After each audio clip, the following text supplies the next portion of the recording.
Ahula da gizakion oroimena. Askotan nahasten ditugu gure oroitzapenak pentsatu edo amestu dugunarekin. Batak bestea bahituta. Eta bahiketa horrexek sor lezake sarritan literatura. Asel Luzarragak Buenos Airesen kokatutako eleberria idatzi du. Euskal Herritik iesi joandako bi mutil dira protagonistak. Eta besteak beste, ezker garaikideari kritika egiteko erabili du kontakizuna.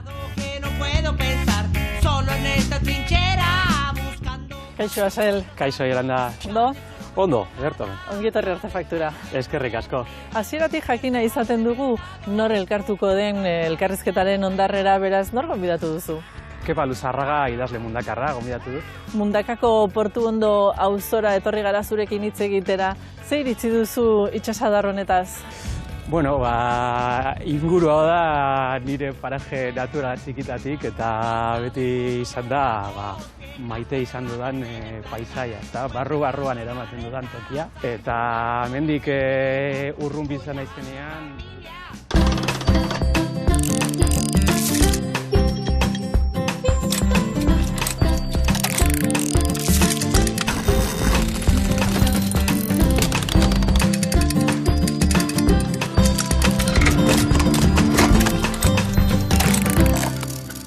Enpresa zientzietan diplomatua zara eta Euskal Filologian lizentziaduna. Zer dute amankomunean bi disiplinek?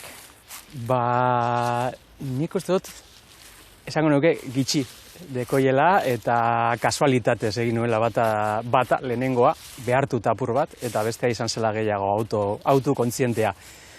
Baina egia da literaturarako danak balio dauela, eta azkenean baten ikasitakoak balio daue idazteko, behintzat. Irakasle lanetan ibilitakoa zara, zer gustatu zaizu gehien? Niretzako politxena beti izan ikasleekan harremana, eta gure zeukaz bai, eta apur bat euren ibilbidea arduratutie, esan politxena. Faltan botatzen duzu? Ez. Egia esan ez, betetako etapa bat, eta ja oso urrun ikusten dut. Punkamine musika taldean zenbiltzan ordurako? Bai, banen bilen, justu garai aretan sortu nauen, eta bueno, ikasle batzuk etorri ziren inoz kontzertuetara. Alde batera utzita daukazu? Bai, gero punkaminek jarraitu zuen ni barik, niokin nuen arazo bat ahotzean, kiste bat eta kantatzeko arazoak. Eta gero beste talde bat nuen Buenos Airesen, hori bajua jotzen, kantatu gitxi, koruak eta. Egun itzulpengintzara dedikatuta zaude, zer bultzatu zintuen lan horretara? Bueno, irakaskuntza itxi eta hori filologoa izan da, aukerenetako bat hori izan. Berez, esango nuke, nik nuela larri erakarten. Baina gero behin hasitxe freelance nahi bien autonomo eta emondoz aukera bizimodua oso askea eukitzeko. Eta orain nuke aldatuko, bestela bat. Ark ohean utzitako utxunean etzan oizen edu. Lagunak desagertu aurretik, buruan zertzeukan asmatzeko gai ote zen saiatzeko. Asel, atzerrian egonaldi luzeak egindakoa zara, Txilen eta Buenos Airesen batez ere, lan kontuak eraman alzintuzten bertara? Egia esan, Argentinara joan nintzen lehenengoa izan zen orduko bikotekideak ala pentsatuta. Ni banekoan orduan asmoa Laosera joateko, bizitzen. Eta beste barik izan Euskal Herritik urteteko beharra eta beste... Ez Euskal Herritik eta Europatik eta lehen mundu hontatik apur bat ihes egin beharra. Eta ara joan Argentinara, gero handik Txilera, hango neska batekin amaitu eta beste neska bat ezagutu, eta bera txiletarra izan da ara joan nintzen.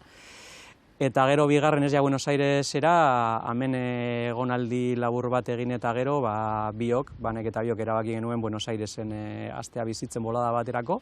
Eta bueno, azkenean 5 urte izan ziren, eta azkenean buelta etxera. Txalaparta argitaletxearekin kaleratu duzun liburu hau Buenos Aireseko zure lagunei eskaini diezu, eta hiria bera da liburuko protagonistetako bat. Hala behar zuen izan? Bai, han sortu zen ideia, bueno, Ramos Mejia, da hango konurbanoa esaten dutena, Buenos Aires inguruen, eta han 5 urte emanda murgilduta, azkenian idazlea bizi duen, edik elikatzen da, neurri handi baten.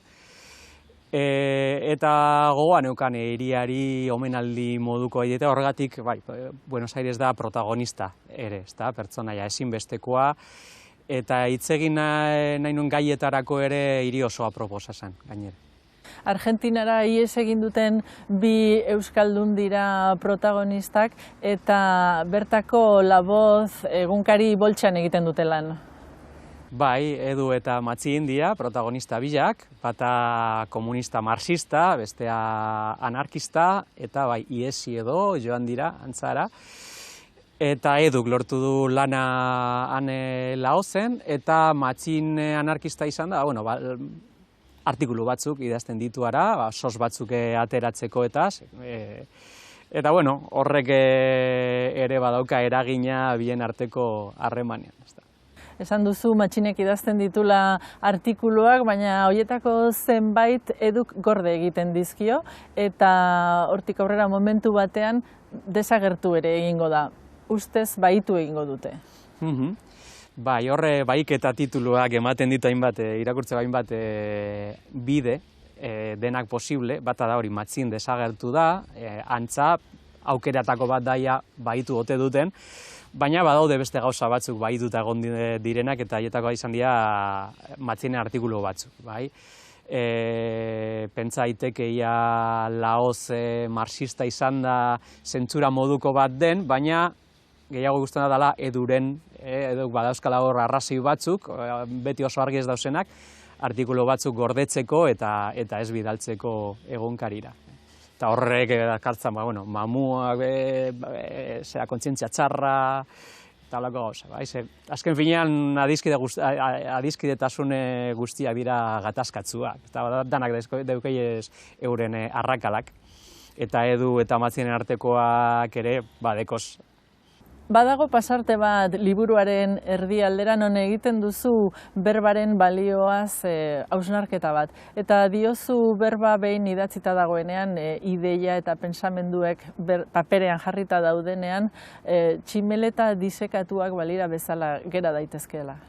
Bai, eta hori gaina zentzu bitan gertatzen da. Askotan idatzitako berbari kriston balio emoten dutzugu, zer idatzita badao emoten dagoia egia dala, horrek badekola pisu bat berez, eta bestetik norberak zer idazten dauenean, zu bizirri jarraitzen duzu, zure pentsamendua bizirik jarraituko dau, eta aldatu leiteke, baina idatzitakoa hor gelditzen da, eta da azkenean momentu bateo errealitatea. Eta azkenean da hori, tximileta dikesekatu bat, bizia galtzen du, baina egileak ez dau bizia galtzen.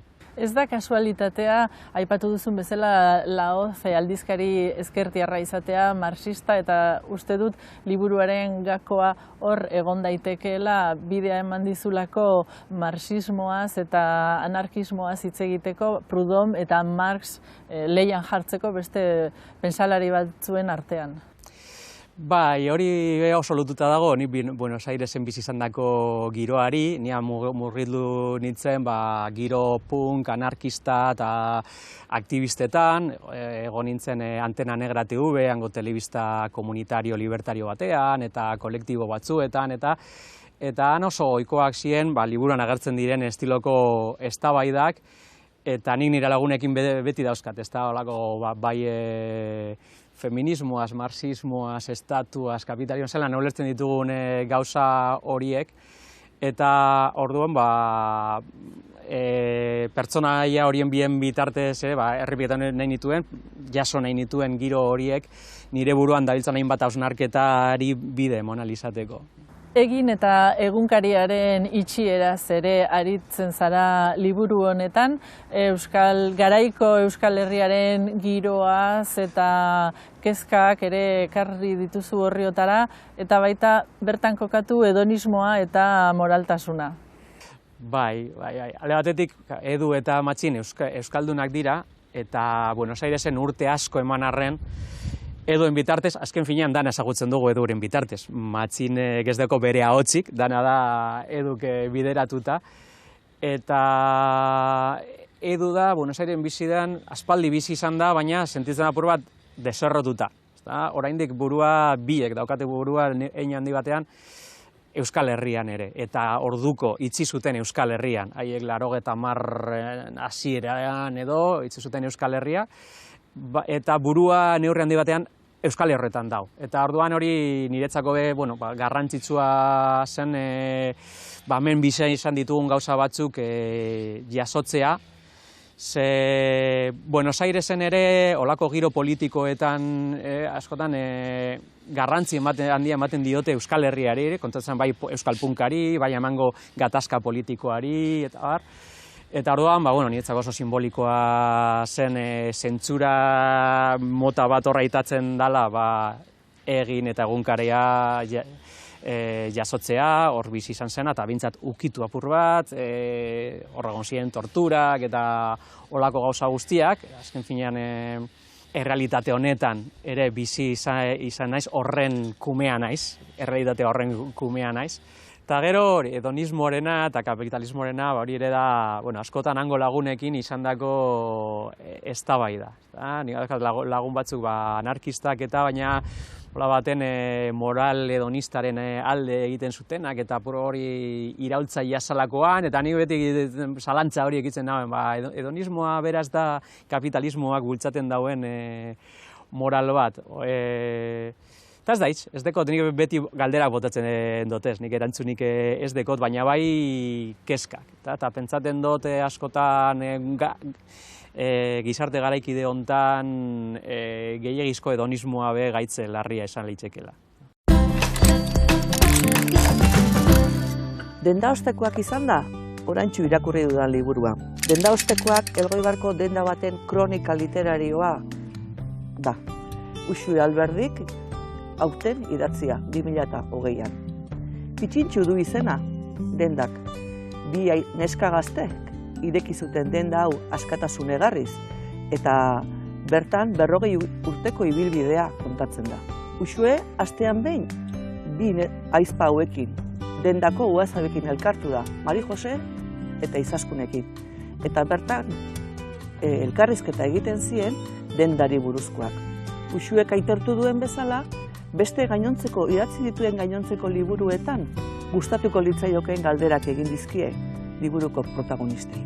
Liburu hontan ikusi dezakegu Elgoibarko gertakari pila bat, azaltzen dira bertan pertsonaiak, izen edo goitizenez, eta niri bitxia egin zait, pertsonaia hauei aurpegia jarri izatea, benetako aurpegia jarri alizatea. Neu ere, Elgoibartarra bai naiz. Baina niri liburu honetatik gehien gustatu zaidana izan da idazleak nola izendatzen dituen Xirimuria zueneko garaietako San Francisco kaleko dendak, tailer, eta nolabait gogora ekarri dizkit irudiak, koloreak, grisa, eta baita ere usaiak. Hori deigarri egin zait, oso deigarri egin zait usaiak nola ekarri dizkidan liburuak. Eta gero, josteko edo bordatzeko erabili ohi diren puntadekin musika sortu du Uxuek. Aurrerako puntua, atzerako puntua, kate puntua, albiez, halako batean. Elgoibartarrak animatu nahi nituzke liburua irakurtzera batez ere, baina herri gehienetan egongo da pitxintxu bezalako denda bat. Eta gaur egun, denda txikien gainbeheran gauden hontan, egokia litzateke denok kontuan hartzea eta liburu honek laguntzen du dendek herriei ematen dien bizitasunaz jabetzen. Mauricio Macri ere ekarri duzu Orriotara, bera izan da Argentinako presidente duela gutxira arte.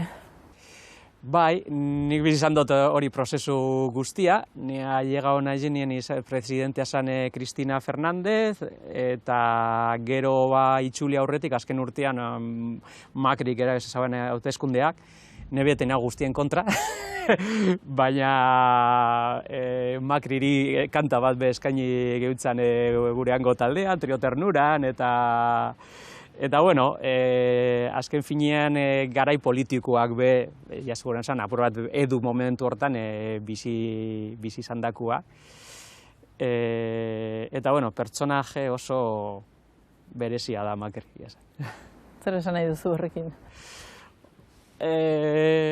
Hor sartu beharko inake beste anarkokapitalismoan, eta hor aipatzen dituen beste gauza batzuk. Hor badauz, gizon prototipo batzuk, euren goiko klasearen simbolo bihurtuten diesenak, itxura profesionala, itxura eta olakoa, eta, bueno, Euskal Herrian ere badeko gozolakoak, oso gertukoak eta paralelismoak erraza egiten dira agian, ezta? Olako agintari, enpresaburu, kapitalaren defendatzaile sutsuak.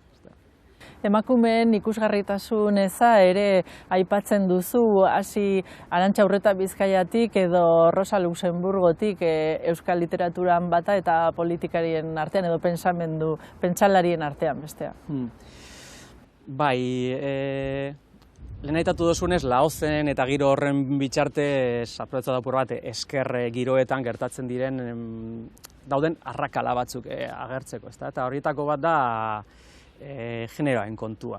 Emoten dago gaur egun bolo-bolo da bilela, mundu guztia da feminismo, emoten dago gauza derrigorrezkoa dela, gaina feminismo ofizial bat badago toki guztizetan, baina gero eskerreko mugimenduetan be realitatea da matxismoa ondino nahiko handia dela, eta kolektibo askotan be emakumeak bigarren plano baten egon direla. Guk ere biza izan genituen hango kolektiboetan, bai Antena Negran, bai Detelen, eta olako gatazkak barruko matxismoa salata. Eta gero trio ternuran be, bueno, gure kantarize esan marxistagoa, eta kanta bat Rosa Luxemburgori eskainia. Eta olakoa be mai gainean itxiguran ebazan Laoz egunkarian danak dira mutilak eta matzinek hori aurpegiratzen dutz, ezta? Hor sauzie Lenin, Trotsky, Marx, tal, eta baina non eskutatu duzu Rosa Luxemburgo, ezta? Danak mutilak. Edu eta Matxin esan dugu direla protagonista nagusiak eta euren arteko harreman berezia dute. Horrela behar zuten izaera hori behar zuten izan? Bueno, niretzako artifizio literaren barruan, niretzako hori izan beharrezkoa justu dialektika hori sortu alizateko. Bai, pertsona bien arteko dialektikaen bitxartez, eztabaida politikoa be harilkatu alizateko. Eta gero, benetan ezagutzen dugun izakera Edurena da. Matzin denbora guztia ikusten dugu Eduren begien bitartez, eta ez dakigu benetan zelakoa dan, da apurbete Matzin da neurri handi baten Eduk Matzinengan proiektatzen dago hainbat gauza, ezta bera imoten dago askotan dagoela oso goian eta Edu oso behan. Eta hori be lotuta da apuran ikusten duten batez be gure gaur egungo gizartean, batez be gure lehenengo mundu hontan, baina han bebai, eta esker giroetan oso zabalduta dagoen autogorrotua. Ikusten da, ezta? Emoten da horre euren artean dago zen txantzak, pisu oso txarba eskaz baten bizidia, hasieran, eta baina ez gara kesatuko burgez txikien moduen, eta eurek dira Euskal Herritik lehenengo mundutik Argentinara, hirugarren mundura joandakoak, eta gauza bat da izatea sistemaren kontrakoa, anarkoa edo amen, eta beste gauza bat da beste gizarte horretan. Ez da gauza bera lumpena izatea Euskal Herrian edo lumpena izatea Buenos Airesen izateako. Eta lako kontrasteak egiteko be pertsonaia oso egokiak ziren. Garazi Arrulak, Txalapartako editoreak esan du liburu psikologikoa dela, iritzi berekoa zara? Bai, neurri handi batean, bai, eta lisergikoa bai, neurri handi batean, bai, ematen dago Eduren burua dagoela hor etengabe bidaia psikotropiko baten sartun da, eta horrek bihurtzen du nahiko psikologikoa, hori sortuta dago neurri, hain batean nik bizi izandako egoera batetik be bai, Baina gero doela gutxi egon nintzen berrirakurtzen Erich Frommen Askatasunari eska liburua, eta hor agertzen da izaera totalitarioaz, berbaitzen du, eta horren barruan nortasun sadomasokista aitzatzen da, ezta? Eta hor nengoela irakurtzen, justu etorri izan inprentatik liburua, berrirakurtzen nenbilen, eta berrirakurtzerakoan dinot, hau edu bete-betean sartuten da, izaera sadomasokista, Erich Frommek hemen deskribatzen da izaera sadomasokista hortan, ezta? Alde batetik alde masokista, bere burua oso behan ikusten dauena, eta horretarako behar dago matxin oso goian imini, eta bestearetik sadikoa, bera da, bat aldi berean, matxin menderatu gura dauena, berak da hori testuak baitzen doiz izanak, eta joko hori dago. Beraz, nik uste dut, Garazik esandakoa nahiko zuzena dela. Aipatu gabe geratu zaigu, baina horriotan katu pila badaude.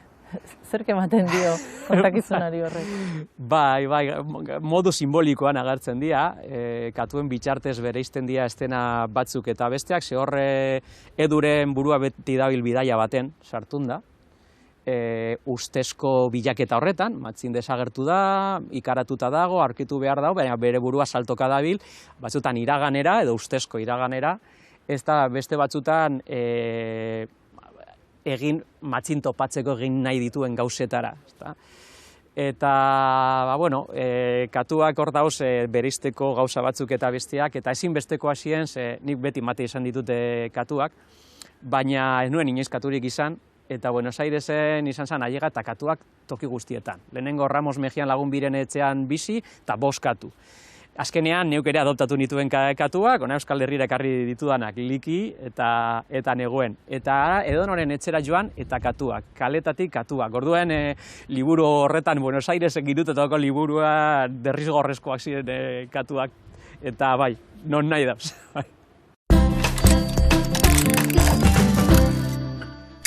Jose Luis Otamendi.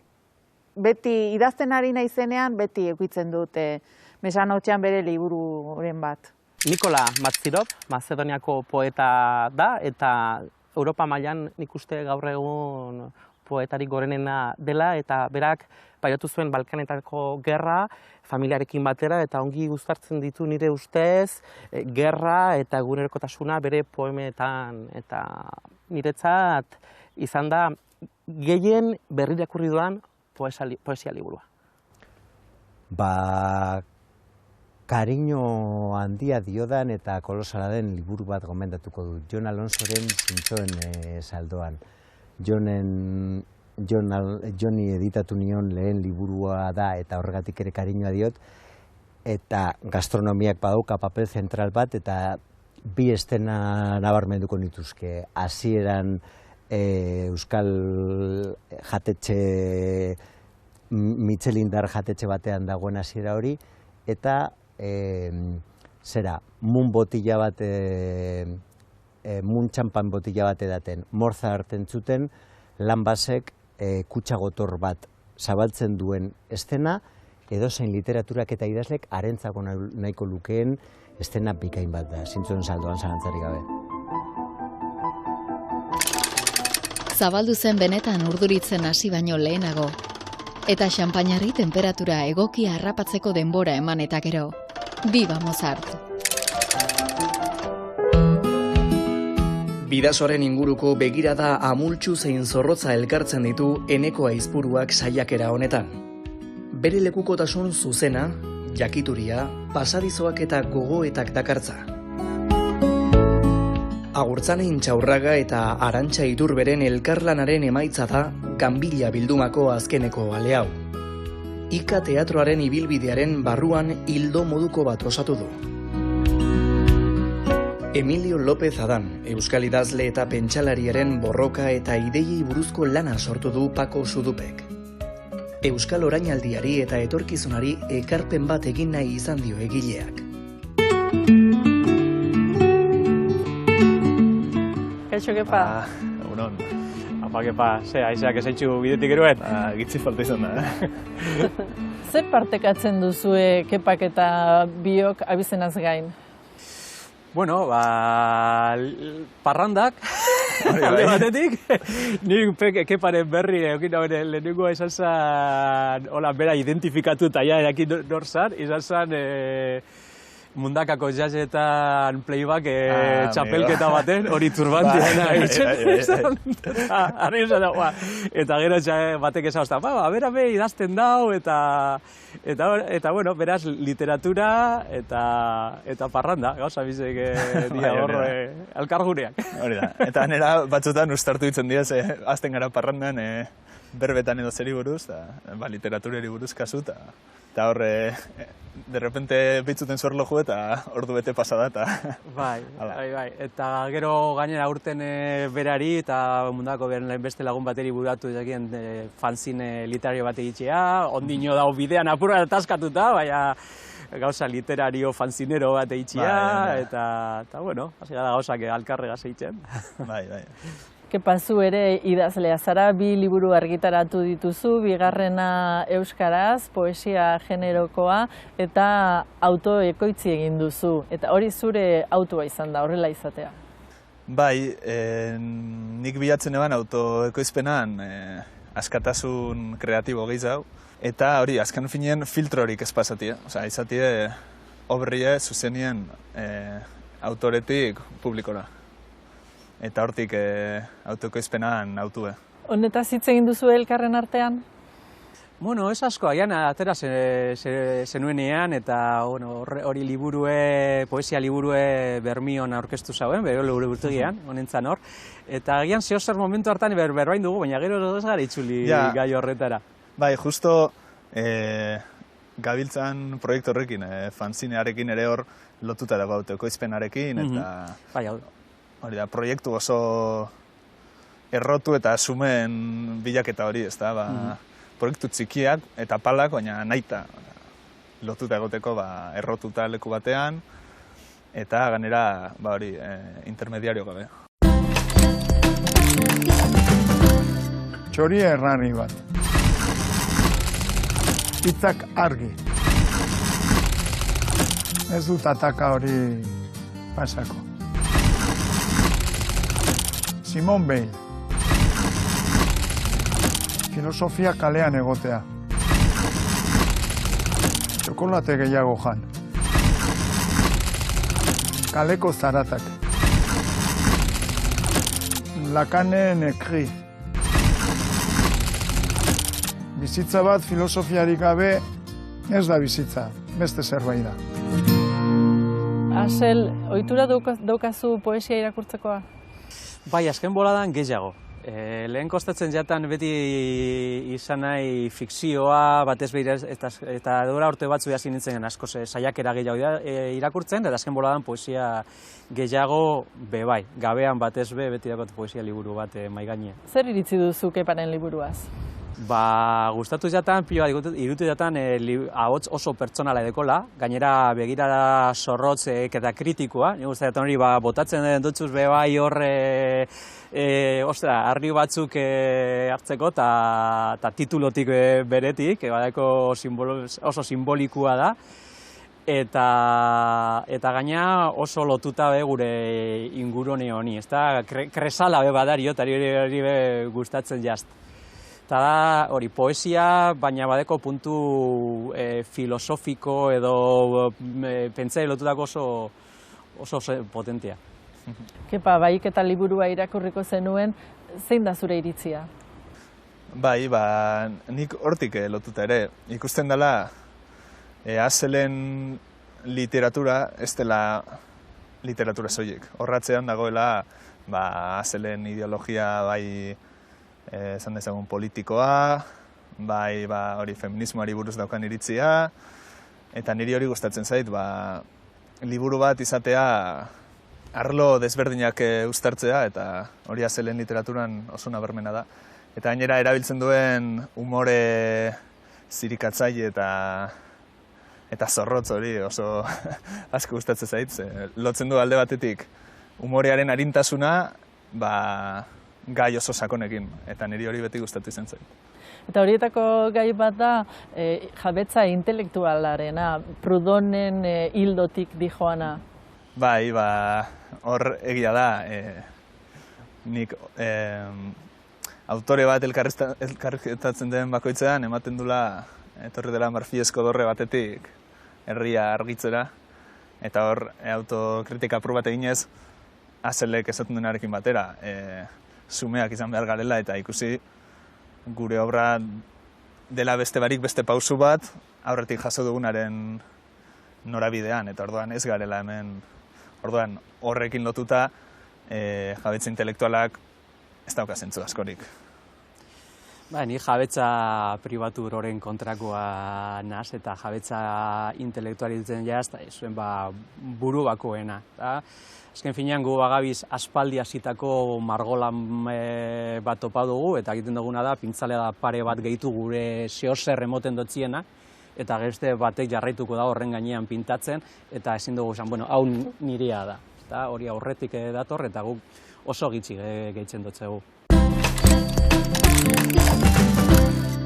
Kaixo, gaur aurkeztu nahi dizuedan liburua Minan izeneko liburua da, Sus argitaletxeak argitaratua, eta kasu honetan Amets Arzaius eta Ibrahima Balderen artean idatzitako liburu bat da. Ibrahima Balde gazteginear bat da, eta bere esperientzia kontatu zion Amets Arzaiusi idatziz kontatu duena liburu hontan.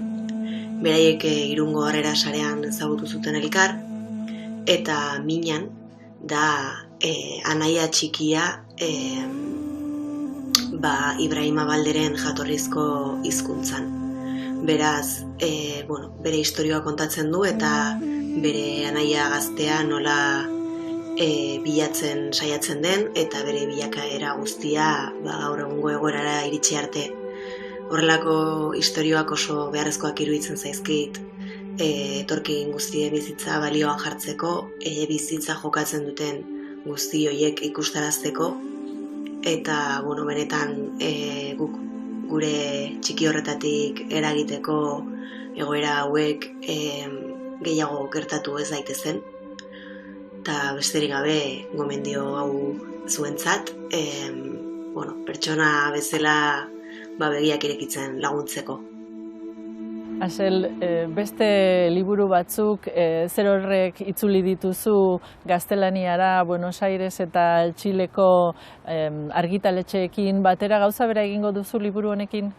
Bai, hitz egin dute Argentinako argitaletxeekin. Horango beste lagun anarko-punk argitaletxe txiki bat, sumea, dana holan esfortzu, ez da autoikospena, baina ia han egiten dauena da holan, dana pertsona batek eginda, eta honek asko zentzu handiagoa deko bestia baino, zera berezeki Buenos Aireseko giroak eta Buenos Airesi eskenia, beraz banabil, badeko terdia edo itzulita, eta bai, seguru. 2019ko udan, Urruñan igarotako 22 egunetan, 22 istorio kontatu zizkien Osaba Peiok, ipuinak dira orain. Ala bazan, ala ez bazan, sardadilak ala bazan. Negu batean heldu nahi du Alex Txikonek Everestera. Eta bertarako bidean, bizitzaz, naturaz eta herriaz egindako hainbat gogoeta, bizipen eta pasadizo kontatuko dizkigu. Biantxi jauna, alabarengandik urruti bizi denez, telefonoz deitzen dio gauero, galdera naiz erantzun zoragarriak sortzen diren elkarrizketa goxoak mantentzeko. Zenbat neurtzen du ipuin batek? 1916an, lehen mundu gerran bete-betean sartuta, Bizkaiko ontzi konpainiek Britainia handirako joan etorriei utziko diete, urpekari eta mina alemaniarrak gorabera. Idazle hori askotan galdetzen digute zergatik idazten dugun. Ni gogoratzen naiz zergatik hasi nintzen, umetan. Ez horren beste zergatik jarraitu dudan. Eta azken boladan bai konturatu naiz bidaia bat dudanean, hegaldi bat daukadanean, edo pentsate dudanean istripu bat egon eta hil naitekela. Burura jatortan lehenengo pentsamendua dela ezin nahi hil liburu hau, edo beste hau amaitzu barik dekadazalako, eta horiek amaitzu arte ezin nahi hil. Beraz, ez daiz zergatik idazten duten, baina agian bai zertarako. Agian bizirik jarraitzeko aitzaki bat delako idaztea behar bada.